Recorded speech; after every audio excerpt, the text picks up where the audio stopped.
تو ہر سال جو ہے آپ جو ہے عازمین حج کو تربیت فراہم کرتے ہیں، تو اس مرتبہ آپ کیا کہہ رہے ہیں عازمین حج سے؟ بسم اللہ الرحمن الرحیم۔ حضرت جی مولانا یوسف صاحب رحمۃ اللہ نے فرمایا جس سال حاجیوں کا حج صحیح ہو جائے گا اس سال ساری دنیا میں دین پھیل جائے گا۔ اتنا سپر پاورفل ہے حج کا عمل۔ اس لیے میں حجاج کرام سے گزارش کرتا ہوں کہ بجائے دعوتاں کھا کو جانے کے، دعوتوں کے سمدھی کے سمدھی، سمدھی کے سمدھی، سمدھی کے سمدھی، بھائیاں بھانا دعوتاں کھانے کے بجائے سیکھنے سکھانے وقت لگائیں، سمجھ کر جائیں۔ اور وہاں جانے کے بعد ہم بچپن سے عید کی نماز پڑھ رہے ہیں لیکن عید کے اندر کنفیوز ہو جا رہے ہیں، بچپن سے پڑھنے بولتے ہیں۔ حج کا مسئلہ ہے، ہم لوگ بچپن سے عید کی نماز پڑھ رہے ہیں، عید کا نماز کا طریقہ امام صاحب بتا کر پلٹتے ہی جیسے اللہ کہتے ہیں تو ہم سائڈ سے دیکھ لیتے ہیں کہ بننا کی چھوڑنا کی ملک۔ تو اس لیے میں کہتا ہوں کہ حج کا مسئلہ ایسا نہیں کہ یہاں پر یہ غلطی پر ایک دم دینا پڑتا ہے، اور فرمایا کہ اگر دم واجب ہو گیا، دم ادا نہ کرے تو اس کا وبال ساری دنیا میں پھیلتا ہے۔ اس لیے میں حجاج کرام درخواست کرتا ہوں کہ دعوتوں میں نہ جائیں بلکہ خالص حج کے تعلق سے خوب معلومات کریں، خوب مجاہدہ کریں اور وہاں جا کر اخلاص کے ساتھ حج کر کے آئیں تو انشاءاللہ بہت فائدہ ہوگا۔ اور اس سال اگر حج اچھا ہو گیا، صحیح ہو گیا، ساری دنیا میں انقلاب آ جائے گا۔ تو عام طور پر مطالعہ کریں اور اس کی تربیت بھی حاصل کریں، تو کون سے کیا طریقے کیا ہیں اس کے لیے؟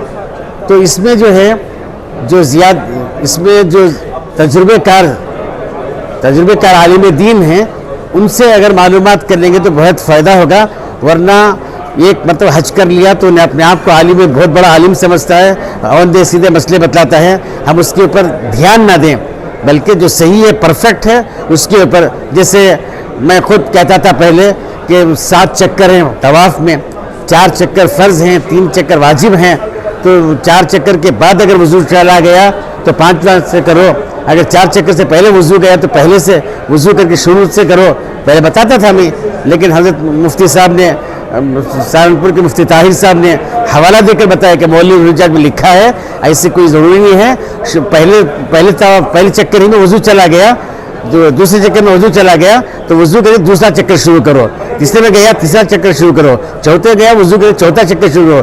اس طرح ابھی حالات ہیں تو اس لیے اس کے اوپر پریشان ہونے کی ضرورت نہیں۔ اور صفا مروہ میں بھی وضو ضروری نہیں ہے لیکن وہاں پر باقاعدہ موجود ہے تو وضو کر کے وضو کرو۔ ایمان والا ہمیشہ باوضو رہنا اچھا ہے۔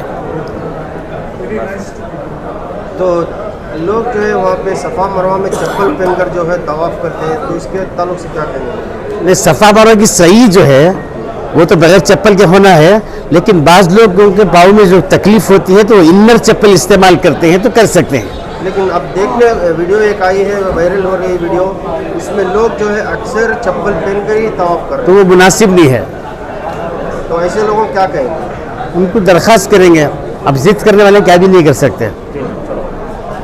شکریہ۔ جو حالات بدلے ہیں یا پھر وہاں پر جو تعمیرات ہوئے ہیں، نئے حالات ہیں، تو اس کے پیش نظر آپ کیا کہہ رہے ہیں عازمین حج سے؟ دیکھیے ٹریننگ تو ایسا یہ ہمارے لیے نئی نہیں ہے، ٹریننگ ہمارے لیے تو نئی نہیں ہے، 25 سال سے ہم اس کی خدمت کرتے آ رہے ہیں۔ انڈین حج ٹریننگ فورم بنگلور ہی نہیں بلکہ گلبرگہ، منڈیا، بلاری، اس طرح مختلف مقاموں پہ ہم ٹریننگ دیتے آئے ہیں، دیتے آئیں گے، انشاءاللہ دیتے رہیں گے۔ تو اب تک جو ٹریننگ دی جاتی تھی اس میں اور اس بار میں ایک بہت بڑا فرق یہ ہے کہ وہاں کے حالات اور جو سائنس اینڈ ٹیکنالوجی جو ایڈوانس ہوئی ہے اس میں جو ہے حج کے پرفارمنس کو بھی سسٹم کو ڈیجیٹائز کر رہے ہیں، اس کو ڈیجیٹائز کر رہے ہیں۔ مثال کے طور پر ایک بڑی مثال یہ دے سکتا ہوں کہ ریاض الجنہ میں اگر آپ کو جانا ہے، وہاں پر اگر نماز پڑھنی ہے آپ کو، تو وہاں پر جب تک آپ کو نسخ ایپ ڈاؤن لوڈ نہیں کریں گے اور جب آپ کو نسخ ایپ پر آپ کو سلاٹ نہیں ملے گا، آپ ریاض الجنہ میں نہیں جا سکتے۔ آپ پرانا فون رکھیں گے یا دو عازمین کے درمیان ایک ہینڈ سیٹ رکھیں گے تو آپ دونوں نہیں جا سکتے۔ تو اس قسم سے آپ کو جو ہے آج کل ڈیجیٹائز ہوا ہے، اور ہو سکتا ہے اور کئی جگہوں پر جیسے ویزا کو ہمیں ڈاؤن لوڈ کرنا ہے تو ویزا کو ڈاؤن لوڈ کرنے کے لیے او ٹی پی آتا ہے، او ٹی پی جب تک ہم نہیں دیں گے تو ہمارا ویزا ڈاؤن لوڈ نہیں ہوتا ہے. اس قسم کے حالات وہاں پر آئے ہیں. اور سب سے بڑی یوں کہوں کہ ایک روحانیت ہماری جو نکل گئی ہے وہ یہ ہے کہ حاجی جب کمرے سے نکلتا تھا تو احرام کی حالت میں یہ سوچ کر آتا تھا کہ وہ خوش ہوتا تھا، جب حرم کے صحن میں آتا تھا تو خوش ہو جاتا تھا مسجد حرام کو دیکھ کر کہ چلو میں اب اس میں داخل ہوتا ہوں. اب ہم اپنی مرضی سے داخل نہیں ہو سکتے، اپنی مرضی سے داخل نہیں ہو سکتے. وہ لوگ جس طرح مینیج کرتے ہیں ان کی بھی غلطی نہیں ہے، وہاں کے حالات ایسے آئے ہیں کہ جو مینیج کرتے ہیں کہ کون سے دروازے سے انہیں چھوڑنا ہے، یا گیٹ نمبر 1 سے، یا گیٹ نمبر 79 سے، یا گیٹ نمبر 64 سے، اس قسم سے جو مانیٹر کرتے ہیں. ہم سوچ کے آتے ہیں کہ حرم میں جا کے داخل ہو جائیں گے، ہم داخل نہیں ہو سکتے. وہ جس گیٹ سے کہیں گے اسی گیٹ سے داخل ہونا ہے. اور طواف کرنے کے لیے ہم سول ڈریس میں جا کے طواف کرتے تھے، اب طواف ناممکن ہے. اگر یوں کہوں کہ صرف عمرہ کرنے والے کو مطاف میں اجازت ہے، مرد حضرات کے لیے عمرہ کرنے والے کو مطاف میں اجازت ہے. اور احرام کی حالت میں ہم کعبے کو چھو نہیں سکتے کیونکہ خوشبو رہتی ہے. تو اب سول ڈریس میں مطاف میں جا نہیں سکتا. تو آدمی اتنے سارے پیسے خرچ کر کے اب جب وہاں پر جاتا ہے تو صرف عمرہ والا اس میں جا سکتا ہے، سول ڈریس میں وہ مطاف میں نہیں جا سکتا. تو کعبے کو چھونا بھی جو ہے اس کے لیے بڑا مشکل کام ہے. تو اسی لیے ایسے حالات بدلے ہوئے ہیں. ان حالات میں اور خاص کر ہم ٹریننگ ان تمام باتوں کو مد نظر رکھتے ہوئے، جو بدلاؤ وہاں پر آیا ہے ان تمام بدلاؤ کو مد نظر رکھتے ہوئے ہم اپ ٹو ڈیٹ ٹریننگ دیتے ہیں. یہاں تک کہ 1.5 مہینہ پہلے جو حالات تھے وہاں پر ان حالات کو مد نظر رکھ کر ہم تربیت دیتے ہیں. لوگ بھی اس کا فائدہ اٹھاتے ہیں، لوگ جو ہے خوش بھی ہیں، اور ان کے ہم ریویو لیتے ہیں تو بڑی طبیعت خوش ہوتی ہے کہ چلو حاجی جو ہے اس تربیت سے فائدہ اٹھا رہے ہیں. کہ ہر عازم حج جو ہے ایک سمارٹ فون لے کر جائیں، ضروری ہے. آپ دیر سے آئے ہیں اسی لیے آپ نہیں دیکھے. سٹارٹنگ میری تربیت شروع ہوتی ہی اس سلائیڈ سے کہ ہر حاجی کو، عازمین کو، جب تک وہ سمارٹ فون نہیں رکھتا وہ آپ 2 باتیں بھول جائے. اس کا ویزا گم گیا تو ویزا نہیں ہو سکتا، اور دوسری بات ہاں البتہ پھر بعد میں اس کے آلٹرنیٹ ہیں، مگر نسخ کا اگر آپ ڈاؤن لوڈ نہیں کر سکتے تو ریاض الجنہ میں انٹر ہونا ناممکن بات ہے. لگیج کے تعلق سے کیا؟ لگیج کے تعلق سے وہی یہ تبدیلی تو کچھ بھی نہیں. ایک آدمی کو 20 کے جی کے 2 لگیج، اور ہینڈ بیگ پچھلے سال 10 کے جی تھا، اب اس کو 7 کے جی کر دیا گیا ہے. دس از دا اونلی چینجز. اور بہت سارے لوگوں کو ہینڈ یہ نہیں آتا. کئی لوگ کو جو ہے اسمارٹ فون استعمال کرنے نہیں آتا، ایسے لوگ کیا کرنا چاہیے؟ ایسے لوگ کیا بھی نہیں، سیکھنا ضروری ہے. صحت کے بارے میں کیوں بات؟ صحت کے بارے میں کچھ نہیں، کھانا کم کھائیں، پانی زیادہ پئیں. کھانا کم کھائیں، پانی زیادہ پئیں. جانے سے پہلے روزانہ 10 کلومیٹر چلنے کی پریکٹس کریں. اللہ تبارک و تعالیٰ جو ہے آپ کی صحت کو ہمیشہ اچھا رکھے اور اچھا رکھے، یہ ہماری دعائیں ہیں. شکریہ.